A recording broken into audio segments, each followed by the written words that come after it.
जय हिंद एवरीवन, हाजिर हूँ मैं आपके सामने अपना page India rocks 2023 positive you and upbringing a life skill platform लेकर के। और आज की लाइफ स्किल है do not listen to the hypocrisy and diplomacy of the people around, because when you listen to them the values inculcated by your family fails। और इसको मैं explain करूंगी हिंदी में आप सबके सामने कि किस तरह से जब हम हिपोक्रेसी और डिप्लोमेसी को बहुत ज़्यादा एंटरटेन करते हैं तो हमारे घर की वैल्यूज़, जिसमें हमारे माँ बाप की मेहनत लगी होती है, जिसमें हमारे एजुकेटर्स की मेहनत लगी होती है और मेहनत लगी होती है माँ बाप के मेहनत के पैसे की, उनके एफर्ट की, उनके 25 साल के टाइम की, और वो किस तरह से फेल हो जाती है।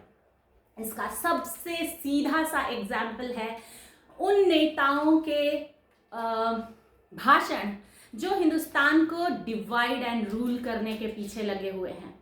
मैं नेताओं का नाम बिल्कुल नहीं लूँगी क्योंकि नाम ज़रूरी नहीं है, काम ज़रूरी है।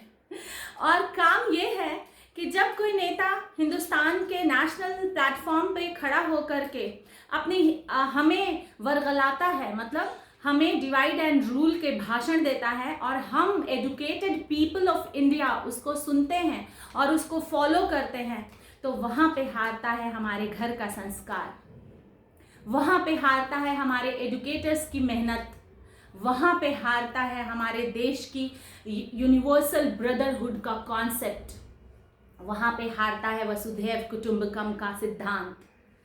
और मैं आपको खुशी खुशी ये बता दूं कि हमारे देश का 50% पॉपुलेशन इन होल एजुकेटेड है, जिसकी वजह से आज हमारा देश 50% लोग बिल्कुल भी हिपोक्रेसी और डिप्लोमेसी को सुन नहीं रहे हैं और वहाँ पे जीत रही है उनके घर की वैल्यूज़ और उन सारी माँओं की मेहनत जिन्होंने पिछले 20 सालों में अपने बच्चों की एजुकेशन, उनके संस्कार, उनके फैमिली वैल्यूज़ और वसुधैव कुटुंबकम या यूनिवर्सल ब्रदरहुड के कॉन्सेप्ट को उनके अंदर एक्शन से कूट कूट के भरा है।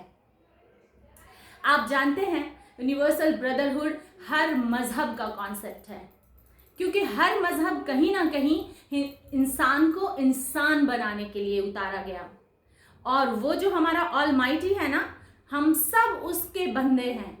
और अगर हम इसका एग्जाम्पल माँ से लें तो माँ अपने बच्चों में कभी डिस्क्रिमिनेशन नहीं करती, बिल्कुल वैसे ही ऑलमाइटी अपने फॉलोवर्स में कभी डिस्क्रिमिनेशन नहीं करता।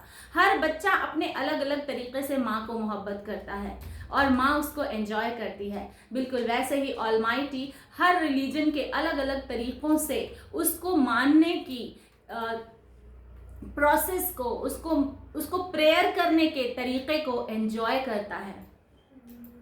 तो जब वो सबको पाल रहा है तो हम होते कौन हैं उसको नकारने वाले।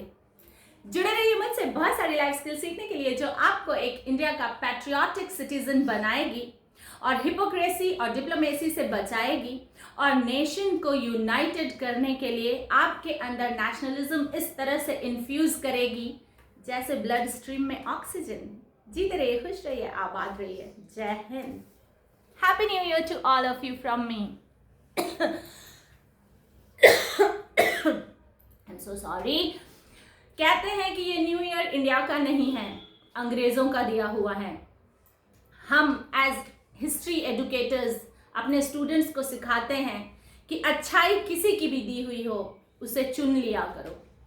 और ये न्यू ईयर जो है इंडिया के 29 स्टेट्स को एक कॉमन प्लेटफॉर्म पे लाके यूनाइट कर देता है।